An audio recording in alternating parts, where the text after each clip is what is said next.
wala namang problema sa kanya. Ang isa lang na hindi ko nagustuhan, Ma'am Amy, Senator, pasensya na po. Pero ang isa lang na hindi maganda, kung alam nyo man po na may bisyo ang ating Pangulo o yung kapatid nyo na ganon, dapat naman po, hindi nyo na pinus na tumakbo siya ng Pangulo. Ay bubo ka, matanda ka? Pagkatanga mo? Anong ganon? Anong bisyong ganon? May bisyo bang ganon? Ano yun? Ba't di mo mapangalanan, putang ina mo kang matanda ka? Ha? Pangalanan mo kasi. Anong klaseng bisyo yan? Anong ganon? Tanga. Bobo. Kaninong lulo yun? Tang ina, pala mo ng animal. Kaya, binayaran na siguro yun 100 para manira eh. Ang tanong kasi dito, anong klaseng bisyo? Anong ganon? Putang ina mong matanda ka. Pag makasalubong kita sa daan, bugbugin kita eh. Pag kayo, aatake kayo sa isang tao, pangalanan nyo. Or, anong klaseng bisyo yun? Anong ganon? Malay mo yung bisyo, malakas kumain. Yun yung bisyo. Oh, ay masama ba yun? Tarantado. Isa pa, kung ang ating mahal na Pangulo ay gumagamit ng ipinagbabawal na gamot, dapat hindi sana yan nakatakbo bilang isang Pangulo. Pero bakit naging Pangulo ng Pilipinas yan? Kasi nga, negative nga. Nagpa-drug test na rin yung mahal na Pangulo, negative din. Ano pang gusto ng putang inang matanda na to? Ba? Pagtaas ng bayarin ng tubig, pagtaas ng mga bilihin, pagtaas ng bigas, yan ang unahin ninyong solusyon. Ang unahin mo ring solusyonan yung trabaho mo. Magtrabaho ka ng maayos. Magtrabaho ka ng maayos para may mapalamon ka sa putang ina mong pamilya. Gago ka, matanda ka.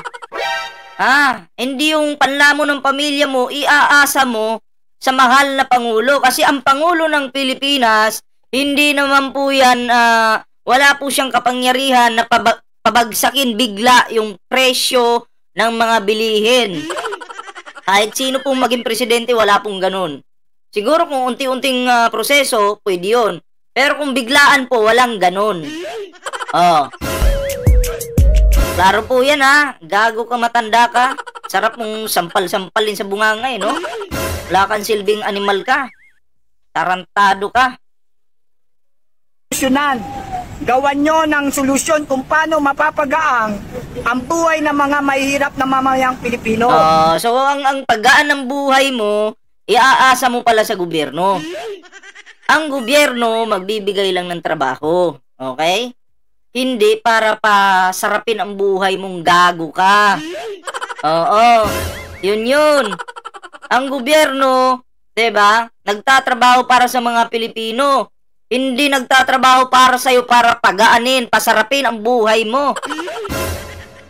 Tsaka bago ka magbigay ng komento, siguraduhin mo muna na nakakaangat ka sa buhay. 'Di ba? Kasi ang pangit naman na sisitahin mo yung Pangulo. Nagtatrabaho ng maayos, tapos ikaw, hindi mo mga mapaangat yung sarili mo eh. Tapos magsasabi ka sa Pangulo na dapat umangat, gumaan yung buhay ng mga Pilipino. Ikaw nga, hindi magaan yung buhay mo eh. Dapat siguro yung may mga karapatang magsalita, yung mga may kaya na. Kasi, nagsikap sila eh. Ikaw, anong sinisikap mo? Baka gin bulag. Imbis pambili mong bigas, baka pinanjin mo lang, animal ka.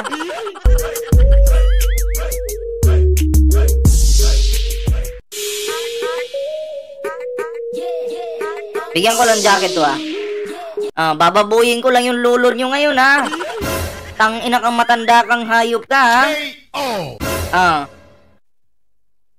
Wala kaming mapapala sa mga Senate investigation ninyo. Yan ay pagsasayang lang ng pondo ng bayan at pagsasayang ng mga oras ng mga mamamayang Pilipino. Ang gusto niya kasi, wag na daw mag-hearing sa Senado. Oo, para hindi mabuking yung mga baho ng mga DD sheets. Oo nga naman, pagsasayang nga naman daw. Kasi mabubuking kasi yung mga baho ng DD sheets. Ang galing, protector din tong animal na to ah. Tarantado kang matanda ka, patay gutom ka, kumain ka ng tae kung wala kang pambili ng pagkain, gago ka. Ikaw, confused, golden retriever, putang ina mo, kasama ang matandang itong animal ka. Okay? Mga bobo kayong lahat. Mga tarantado kayong lahat. Shoutout po kay Mamita Starto ka. Siyempre kay Noy PH TV, support po natin yung dalawang yan. May mga YouTube channel po yan. Tuloy natin. Sana tugunan nyo ang tunay na suliranin ng bansang Pilipinas. Huwag kayong pumukus kay Ma'am BP Sara Duterte. Huwag daw kasing pumukus. Yun eh. Crush yata si BP eh. Pangit mo daw matanda ka, hindi ka papatulan, putang ina mo ka. Wag daw kasi kayo mag-focus kay Sara Dutae. Dutae.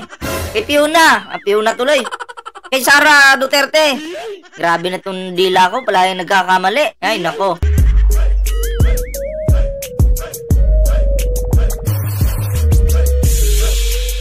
Ay, shoutout kay Long Bites TV. Salamat po sa pag-subscribe. At sa mga bago nating subscriber, salamat po. Salamat din sa mga nag-like sa ating live ngayon. Huwag kasi kayo mag-focus. Kayo naman, nagpupukus kayo kay Sara eh. Ngayon, okay, gusto nyong imbestigahan ang budget ng OBP. Imbestigahan din kayong lahat na may mga pondo. Lahat kayo sumalang sa investigasyon. Bobo kang matanda ka. Lahat naman may pondo, pero nandyan naman yung pondo, hindi naman nila binulsa, hindi naman nawala yung pondo. Pero kay Sara Dutae, bakit biglang nawala yung pondo in 11 days? Natural, dapat imbestigahan yun dahil kaduda-duda. Tanga ka pala eh. Yung kaduda-duda na biglang pagkawala ng pondo, yun yung dapat imbestigahan. Kasi hindi naman pwedeng imbestigahan lahat. Hindi naman kaduda-duda. Tanda. Tarantado ka. Palamunin ka lang ng patuka ng manok. Kaya nagsasalita ka dyan. Tuloy natin. Transparency tayo. Huwag yung si Ma'am Sara. Yun na nga eh. Transparency pala yung kailangan mo eh. Bakit hindi transparent si Sara Duterte? Akala ko ba transparency yung kailangan nyo? Bakit no comment siya pagdating sa budget? Bobo kang matanda ka. Lahat ng sinasabi mo, sampal sa dutae mo. Lang ang binabanatan nyo. Bakit? Kayo may mga pondo rin Pondo! Nandyan yung pondo! Gusto mo hingi tayo ng pondo doon sa kay PBBM? Lalapit kami doon, magtulong-tulong kami, lalapit kami. PBBM, manghingi po kami ng pondo. Pambili lang po ang patuka ng manok kasi bobo tong matanda na to. Gutom na tong animal na to. Bilhan naman natin ang patuka ng manok tong hayop na to. Diba? Gago. Ako ngayon, sample ko na lang, isa akong senador. May binigay sa akin pondo. Every year. Bakit mo ako papaimbestigahan kung nandyan naman yung pondo? Hindi ko naman ginastos. So walang kwenta. Si Sara Duterte biglang naglaho. Yun yung dapat imbestigahan. Bobo. Kaya nyo mga sarili nyo. Okay sir, proceed tayo doon sa ngayon kasi yung mga dating kalaban sa politika ni Bongbong Marcos like sila Pacquiao, sila Tolentino, naging kakampi na ngayon. Praise na praise pa 2 years ago nung sila'y nagbanakan. Kakampi nino? Ni Bongbong Marcos na ngayon. Di ba si Pacquiao in-endorso na ni Bongbong Marcos? Si Manny Pacquiao, iboboto. Si Manny Pacquiao po, idol po natin pagdating sa boxing. Okay? Pero pagdating sa Senado, alanganin. Pero kung papipiliin ako, kung si Manny Pacquiao o mga Dutae, Manny Pacquiao na lang po ako. Siya na lang po yung iboboto ko. Diba? Kasi wala naman tayong nabalitaan kay Manny Pacquiao na na nagbubulsa ng budget. Wala po. Although wala siyang kaalaman, wala siyang masyadong kaalaman pagdating sa Senado. Diba? Pero kung papipiliin tayo, Dutae o Manny Pacquiao na lang kung no choice tayo. Diba? Pero pagdating kay Bilyar at Boytin K, hindi ko po iboboto yan. Jaime Marcos, hindi ko po iboboto yan. Mas, magpakatotoo na tayo dito. Yun po yung sa akin. Ah.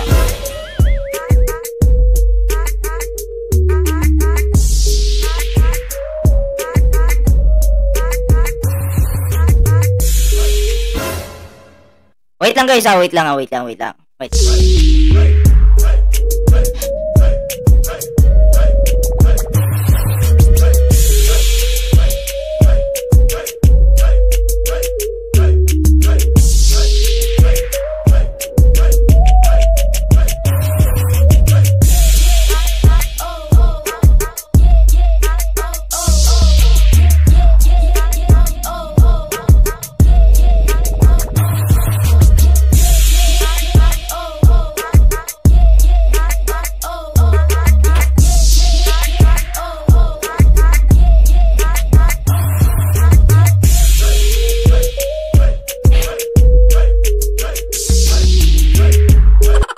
Tuloy na tayo, tuloy.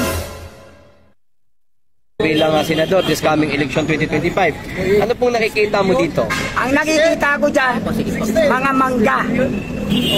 Mga mangga sila. Mga manggagamit. Iipin nyo. Manggagamit daw. Sige, tuloy natin. Pagbigyan natin. Kasi talaga namang yamado ka kapag nasa administrasyon ka. Yamado ka dahil meron niyang political mechanism.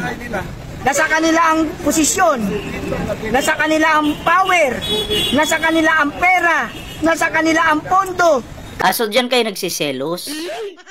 Kaya pala sinisiraan nyo yung administrasyon ngayon dahil dyan kayo nagsiselos. Totoo naman yan, yung sinasabi ni Gurang. Totoo naman yan. Nasa kanila yung pondo, nasa PBBM administration yung power. Kaya nga lang, hindi naman po abusado ang administrasyon na to. Ikumpara mo yung administrasyon na to sa administrasyon ni Dugong. Yun, abusado yun. Patay dito, patay doon. Utos dito, utos doon. Kaya nga naglalabasan yung baho ngayon eh. Sige, sino yung abusado? Diyan kayo nainggit. Yan pala yung habol nyo eh. Power pala eh. Pera. Di ba? Kaya nasa administrasyon sila ngayon. Pero wag nilang i-underestimate. Katulad ni Achilles Casilaw. Pukpok yung pamilya nito. Yung partner nito palaging nagpapa-tsumutsupa sa kapitbahay nila para lang makakain kasi patay gutom ang pamilya nito. Achilles Casilaw, palaging tsumutsupa. Buong pamilya nito, tsumutsupa. Patira dito, patira doon. Kasi hampas lupa po ang pamilya nito. Tarantado ang pamilya nito. Bobo ang pamilya nito. Manyakis at pukpok ang buong angka nitong animal na to. Diba? Tama, Achilles Casilaw, pangit mo. Pangit ng pangalan mo. Buti na yung klaro.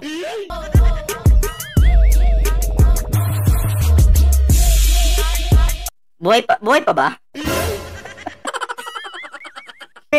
Ang sentimiento ng mga mahihirap na mamayang Pilipino. Dahil ang boto ng mga mamayang Pilipino nandun pa rin sa tunay na may serbisyo para sa tao. Hindi para sa pansarili lamang. Kaya yung mga yan, nasa administrasyon ngayon, dahil iniisip nila, lamang na lamang sila. Nasa administrasyon eh. Siyempre, nasa kanila ang power. Nasa kanila ang koneksyon. Nasa kanila ang pondo. Magagawa nila lahat ng gusto nila na mobilization ng mga pangangampanya dahil nasa administrasyon sila. Pero hindi nila iniisip ang tunay na problema. Hindi nila iniisip ang tunay na puso ng mga mamamayang Pilipino. Matalino na po ang mga mamamayang Pilipino. Huwag nyo lang gamitin ng smart magic. Matalino na daw ang mga mamamayang Pilipino. Kami lang yun. Di kayo kasali. Matalino ka pala eh. Matalino ka palang matanda ka eh. Bakit umaasa ka sa gobyerno ngayon? Kung matalino ka, dapat kaya mong tumayo sa sarili mong paa. Diba? Bakit ikaw ay gigil dyan dahil Hindi ka na palamo ng gobyerno.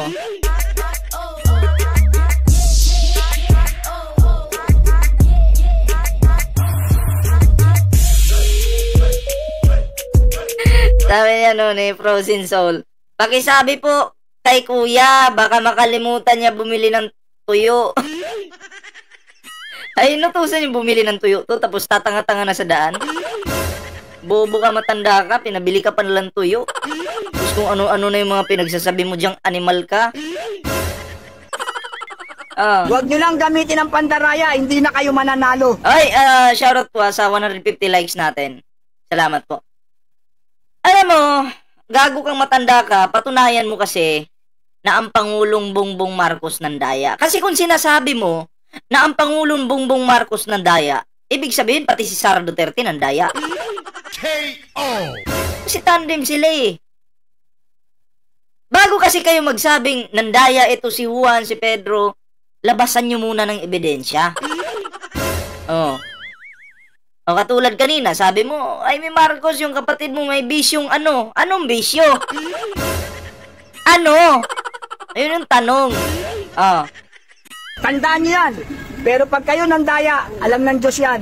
Pero sana naman, maging parehas ang labanan sa eleksyon na Dinamay pa yung Diyos.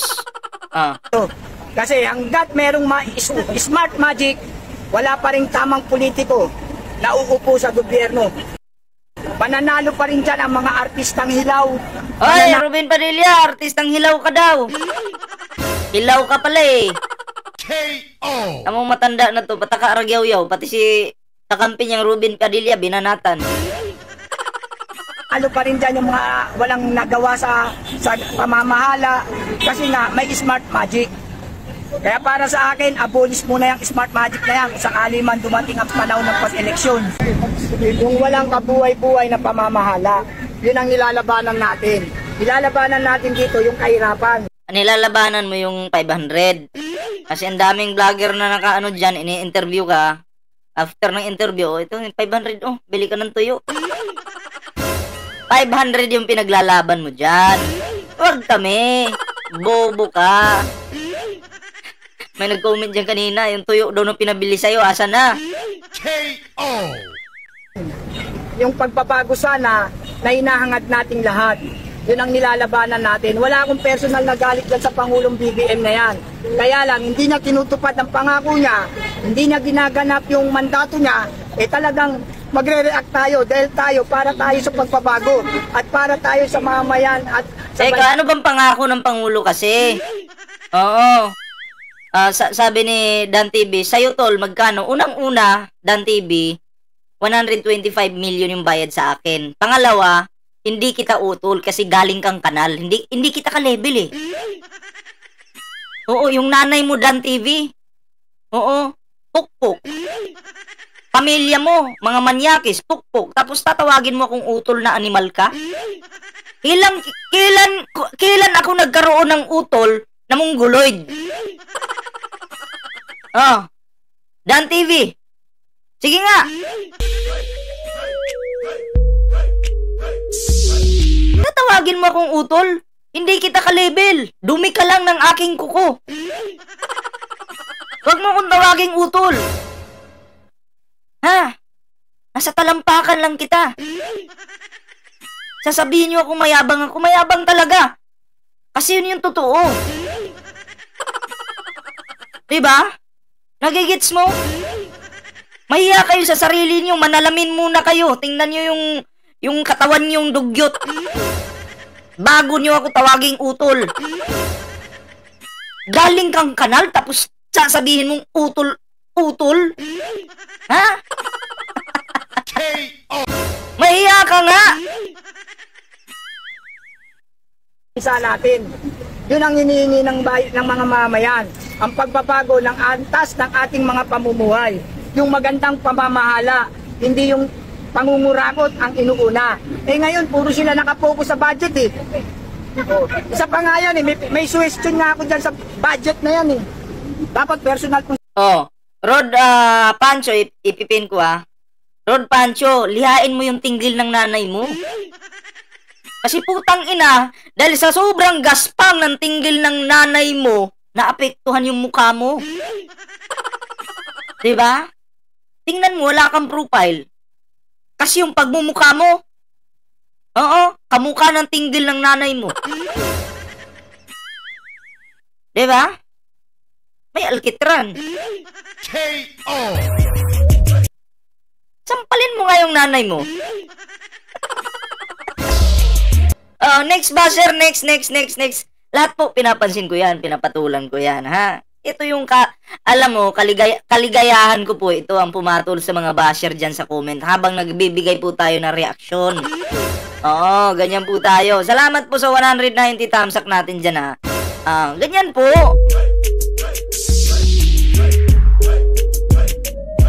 Ito, babasahin natin. Sabi ni Ramel Ampalo, manglait, ang pangit din. Manalamin ka muna. Nanalamin ako. Actually, nanalamin ako. Oo. Ramel Ampalo. Diba? Pugi. Kalampakan ko palang pugi na mukha pa kaya. Kung ikukumpara ko, yung dumi na lang ng aking kuko sa pamilya mong dugyot. Utang ina, mas hahabulin ng mga tao yung dumi ng aking kuko. Diba? Kasi nga, ang pamilya ninyo galing kanal. Totoo yan. Galing kanal. Kasi kung sa tingin nyo, si Ballpoint Man, pangit, ganyan. Bakit nandito kayo? Nagpapakatanga kayo sa live ko ngayon. Diba? Bakit nandito kayo? Napupugian ka kasi sa akin. Putang ina mo ka. Bakla ka ba? Ha? Bakla ka ba? Ayun yung tanong ko sa'yo. Hindi ko kailangan ng mga baklang katulad mo. Ang ina. Buong pamilya. Alam niyo yung mga nandito, mga pamilya nito, mga galing kanal.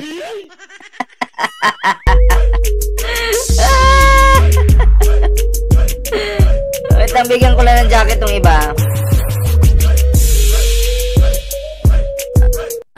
Okay, masasaktan ha. Ayun naman yung totoo eh. Putang ina. Iiyak kayo. At tuloy natin. Baka lulo nila itong nabanatan ko. Oo. Ganyan yung mukha, oh.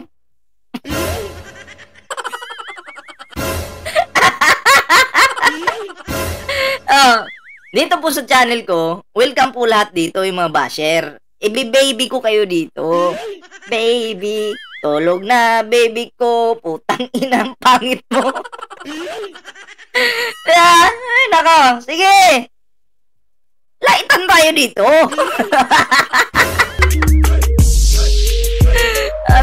Tuloy.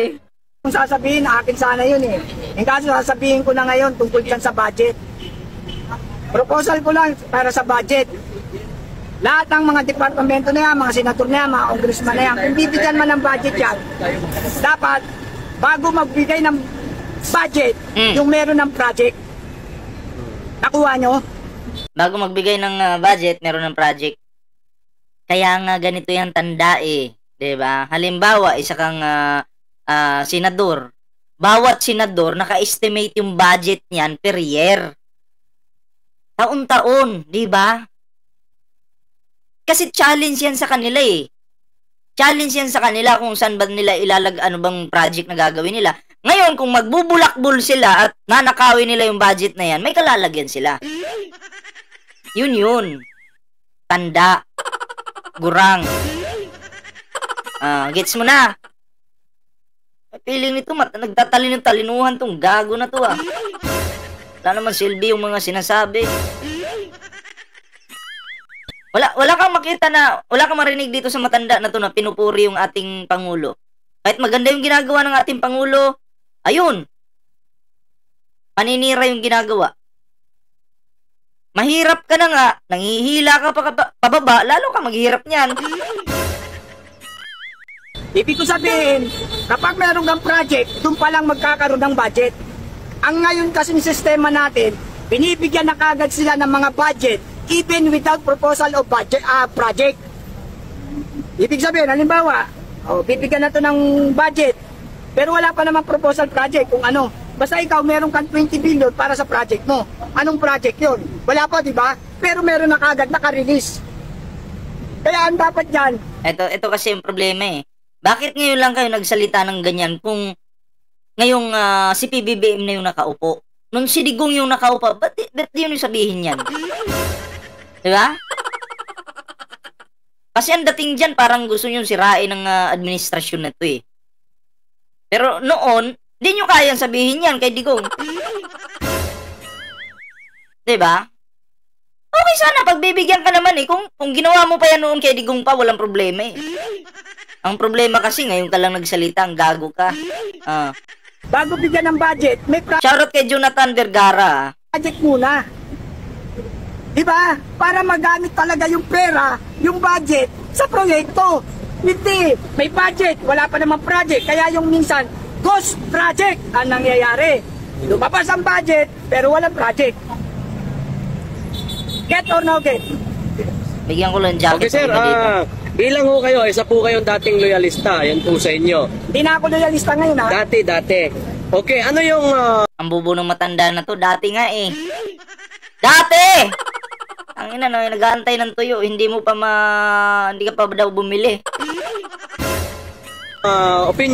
opinion niyo po patungkol po kay Amy Marcos. Nasasabi niya, kaibigan niya yung mga Duterte. What is your opinion? Or yung inyong pahayag about dyan?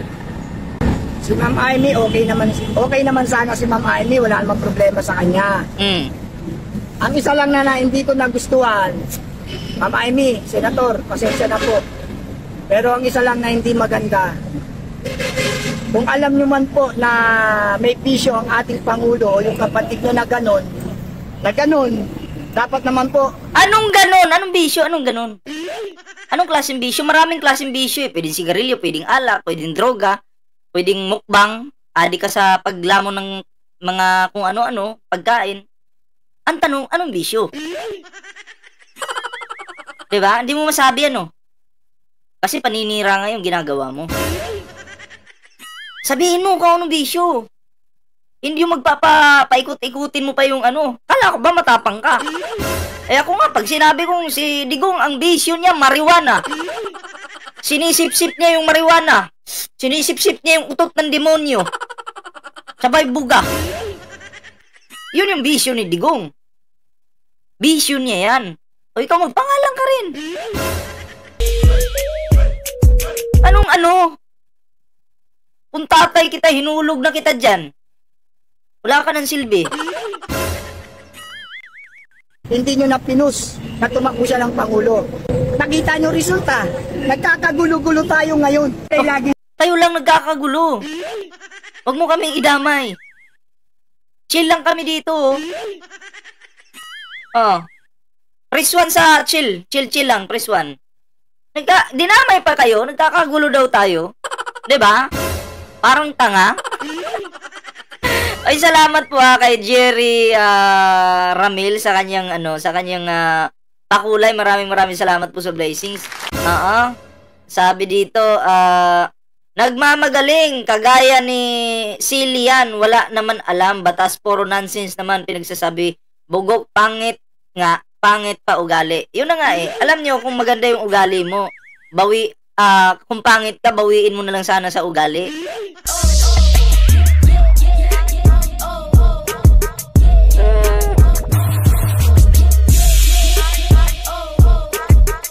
Salamat po Sir Jerry Ramil sa iyong pakulay. May jacket ka na ba? Ay, meron na pala, meron. Salamat po. Sino ba tong mga walang jacket dito? Sabi dito, putang inang matanda na ito, tumanda ng walang pinagkatandaan, nakakahiya ka. Nakakahiya lang, lolo. Ay, namura pa tuloy.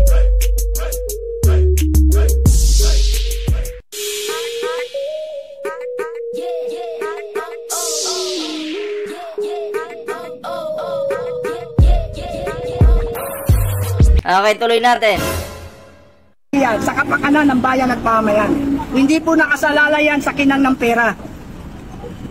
Dahil kung dyan po nakasalalay, walang mangyayari. Ito tayo naman po ay magbibigay naman po. Kahit ang respeto kasi, binibigay natin dun sa tamang tao.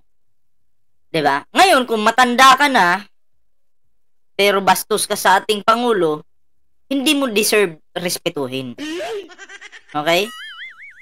Ngayon, kung ikaw ay marespeto ka, may edad ka, or kahit bata ka pa, ibibigay namin yung respeto sa'yo. Kung marunong ka ring rumespeto. 'Di ba? Bibigay namin yun. Walang problema yan. Pero kung bastos ka, mapanira ka, hindi namin sasayangin yung oras namin sa'yo. Nabigyan ka ng respeto. Di mo deserve eh. 'Di ba? Hindi mo deserve. Di porkit matanda ka, bibigyan ka namin ng respeto. Tadyakan pa kita eh. 'Di ba? Ang gusto mo, ikaw lang maninira. Tapos, pagdating sa'yo, respetuhin ka, ganun. Walang ganun. Ha? Sa bansa natin. Kailangan maging makatarungan tayo, hindi sa pansarili Hindi nga natin. makatarungan yung pinagsasabi mo dyan eh. Sabi mo, may bisyo yung ating ano. O, ano yung bisyo? Ano nga ba? Bigyan natin ng jacket. Sam Daging, shout out sa'yo. May jacket ka na. Ayan. Makatarungan ba yung pinagsasabi mo? Hindi rin. Ating kapakanan. Dapat ang iniisip natin in general concern. Ang concern ng buong bansa at ng mga mamayang Pilipino. Huwag yung sarili lang natin. Makakatang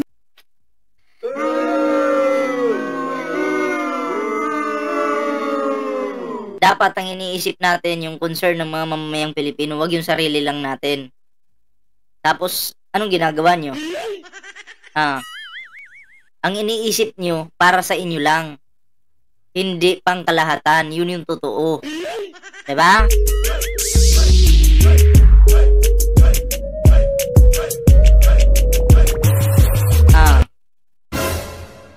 tanggap nga ako ng 1 milyon. Pero lulubog naman yung buong Pilipinas. Yun na nga eh. Tumanggap ka ng 500. Lulubog naman yung bansa sa paninira mo.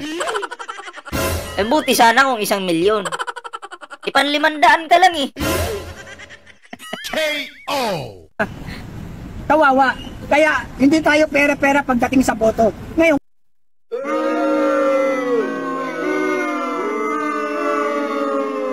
Siyempre, kailangan mo kasi magmalinis pag sa harap ng camera. Huwag daw pera-pera pagdating sa boto. Pero ako, sinasabi ko dito ang sabi niya, huwag daw pera-pera pagdating sa boto. Ako naman, sinasabi ko, eto, palagi kong sinasabi dito sa live ko, na pag binigyan kayo ng mga politiko, binili yung boto nyo, binigyan kayo ng pera, tanggapin nyo po yung pera. Pero huwag nyo silang iboboto. Diba? Tanggapin nyo yung pera. Walang problema. Binigay sa inyo eh. Kasalanan nyo ba yun? Kasalanan nyo ba yun? Huwag mong pikein yung sarili mong tanda. Anong sabi mo walang pera-pera? Pera-pera tayo ngayon pero doon tayo sa tama. Halimbawa ako, babayaran ako ni ngayon. Itong matanda na to, tatakbo siya sa pagka-barangay tagay. 5 pan, presya yan. Magtagay ako dito ha. Sige, akin na. Ibuto mo ako pagka barangay tagay. Sige, walang problema. Pagdating ng eleksyon, di kita ibubuto. Maniwala ka sa akin. Hindi kita ibubuto. Kasi putang ina. Binayaran mo ako eh. Delikado tong mga politiko na nagbabayad pag sila ang nakaupo.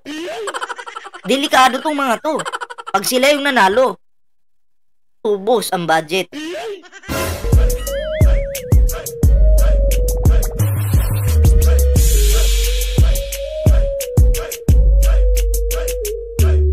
Diba? Kaya kayo sa mga nanonood sa akin dito, pag binayaran kayo, binili yung boto nyo, tanggapin nyo. Sabihin nyo, ibuboto kita, walang problema. Pera nyo din naman yun eh. Pero pagdating ng eleksyon, sorry ka sa akin. Di kita ibuboto. Yun talaga yung totoo. kung gusto nyo namang makipaglaro, tanggapin nyo ang pera, sundin nyo ang puso. Yun. Prinsipyo po yun. Hindi ko po sinasabing daw ninyo. Nasa sa inyo na po yan kung sino ang gusto nyo. Pero hindi po kasi ako pwedeng magsabi dahil po baka maraming sumunod, kawawa naman po sila pag nagkamali. Galing ni Lolo Yung tuyo. Alam mo, ito, Maka Duterte itong matanda na to. Maka Duterte ito eh. Kaya nga, ang sabi niya kanina, ano sabi niya? Wag na daw pansinin ang kanyang Ma'am Sara. Oh, 'di ba? Bakit?